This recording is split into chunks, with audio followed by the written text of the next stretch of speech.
అందరికీ నమస్కారం. వేదిక మీద ఉన్న పెద్దలు, మధ్యప్రదేశ్ గౌరవ ముఖ్యమంత్రి వర్యులు మోహన్ యాదవ్ గారికి, పివిఎన్ మాధవ్ గారికి, మన హెల్త్ మినిస్టర్ సత్యకుమార్ గారికి, ఎంఎస్ రాజు గారికి, శ్రీరామన్న గారికి, వేదిక మీద ఉన్న 3 పార్టీల నేతలందరికీ పేరు పేరు నమస్కారాలు తెలియజేసుకుంటున్నాను.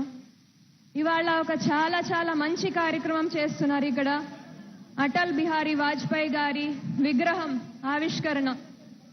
చిన్నప్పుడు చాలాసార్లు పుస్తకాల్లో మన ప్రధానిగా చదువుకున్నాము. చాలాసార్లు ఆయనకి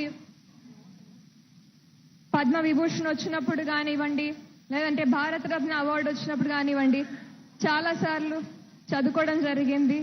అంత గొప్ప మనిషి, అంత గొప్ప మహనీయుడు, అంత గొప్ప మహానాయకుడు గురించి ఇవాళ నాకు మాట్లాడే అవకాశం వచ్చింది.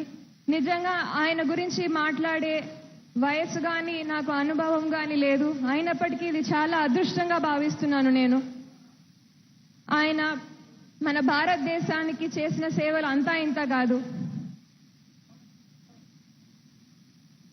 ఎక్కడ చూసినా ఆయన ఆదర్శాలని ముందుకు తీసుకెళ్తూ ఒక సేవా దృక్పథం, ఆయన ప్రతి ఒక్కరికి బీజేపీలో కానివ్వండి అందరికీ ఆయన కలిసిన ప్రతి ఒక్కరిని అలవాటు చేశారు.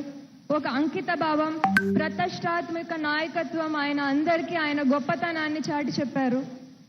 అదేవిధంగా ఆయన భారతదేశానికి చేసిన సేవల్లో పోఖ్రాన్ న్యూక్లియర్ టెస్టింగ్ ద్వారా భారతదేశాన్ని ఒక న్యూక్లియర్ స్టేట్ గా ప్రపంచానికి చాటి చెప్పడమే కాకోకుండా చాలా పారిశ్రామిక విధానాలతో ఎకనామిక్ పాలసీల్ని మార్చడం కానివ్వండి, నేషనల్ అండ్ ఇంటర్నేషనల్ ఇన్వెస్ట్మెంట్స్ ని తీసుకురావడం కానివ్వండి, ఇదంతా కేవలం అటల్ బిహారీ వాజ్పేయికి మాత్రమే సాధ్యపడింది. ఇలాంటి ఒక గొప్ప మనిషి గురించి మనం ఇవాళ స్మరించుకుంటూ ఇంత గొప్ప కార్యక్రమాన్ని ఆంధ్రప్రదేశ్లో దాదాపు 20 చోట్ల ఈ విగ్రహ ఆవిష్కరణలు చేసుకుంటున్నాము, ఆయనని మనం స్మరించుకుంటున్నాము అంటే చాలా ఆనందంగా ఉంది. ఈ కార్యక్రమాన్ని ముందుకు తీసుకెళ్తున్న మాధవ్ గారికి, అదేవిధంగా అదే ఆదర్శాలను పాటిస్తూ మన హెల్త్ రంగంలో కూడా, వైద్య రంగంలో అన్ని సంస్కరణలు తీసుకొస్తూ ఆయన ఆదర్శాలని ఇప్పటికీ అందరికీ, మా తరానికి, కొత్త తరానికి పరిచయం చేస్తున్న సత్యకుమార్ గారికి నిజంగానే అభినందనలు తెలియజేసుకుంటున్నాను. ఈ కార్యక్రమానికి నిజంగా నాకు ఈ అవకాశం వచ్చినందుకు నేను చాలా అదృష్టంగా భావించుకుంటూ, భారత్ మాతాకి జై.